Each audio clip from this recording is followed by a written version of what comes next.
So the next gun that I'm going to talk about is a Glock, big surprise. However, there's a lot of uniqueness here. And this is a custom gun done by Davemodzcustom. And you can really see, especially on that grip, hopefully it comes out the right way, you can really see there's some subtleties that are done on this gun as well. And this is a 917, so it's basically a G17 with a grip chop. The gun's called the Singularity, and that's what we're gonna talk about next.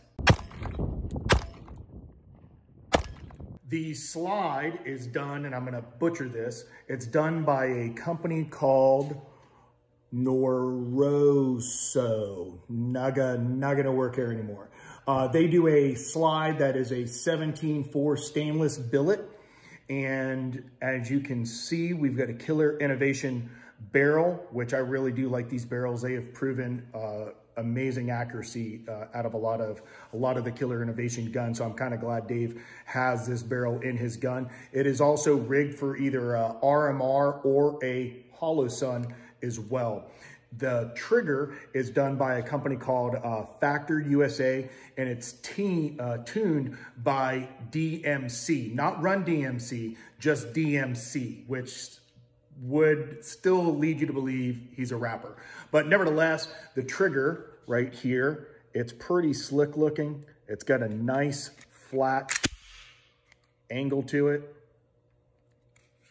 A little bit of sexiness in there with some color coordination and whatnot. So I'll go over a few features that Dave does to this gun, aside from what we've already talked about.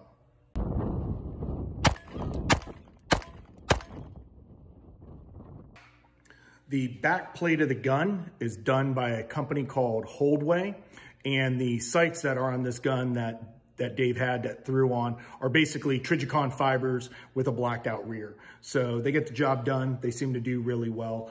And now we'll start breaking down some of the features that Dave does specifically for this gun.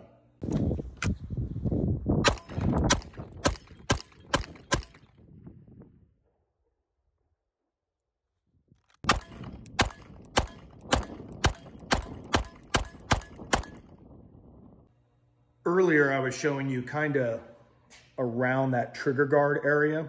And one of the nice features about this when you start to look at it is anybody going from here to here, sometimes this area, depending upon the way people's fingers are, or whether you're wearing gloves, that transition into the trigger guard can be a little painful. What you'll notice is with this chamfered out and really hogged out, both the back end right in here and this forward portion. And if you look at the bottom in here, for those that have big fingers and you're having to wear gloves, having this area hogged out is something I'm not used to. None of my guns have that feature. And I think it's really kind of cool and unique to what he's doing.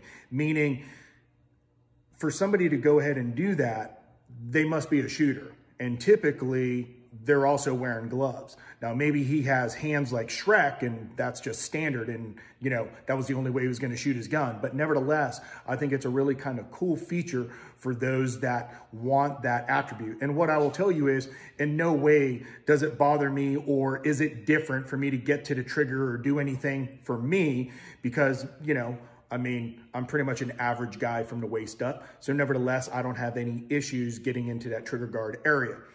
One of the other attributes that we'll talk about is, yeah, we've got the lightning cuts across the top, some texturing right here.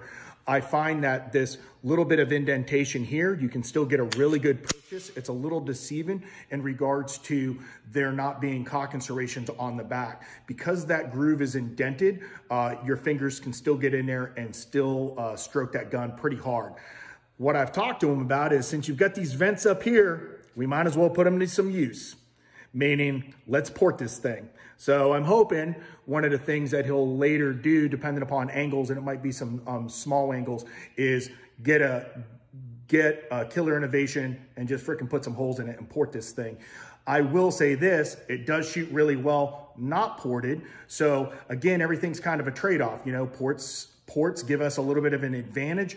I think they give us a better advantage than a lot of times compensators because the comp bleeds off almost too much. So I think ports are a really good happy medium, plus you get to maintain the same holster.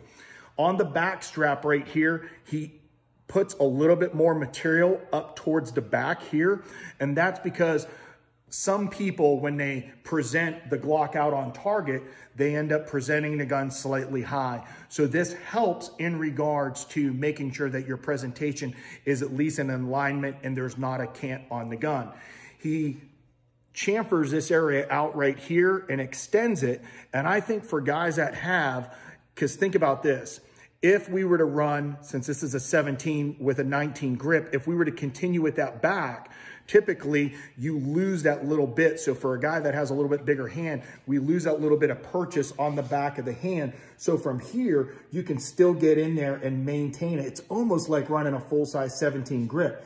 Now, when we start looking at magazines and what this is going to look like, this is a standard Glock mag, so that's how that is going to fit in there. And he also relieves it just a little bit so you don't end up pinching your hand. And then, of course, this would be what it would look like if you were running a Magpul mag.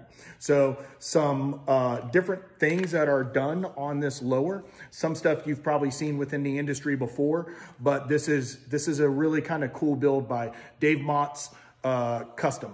That's how I call it. I call him Dave Motz for modifications, Z, like Z Boys, and then of course custom.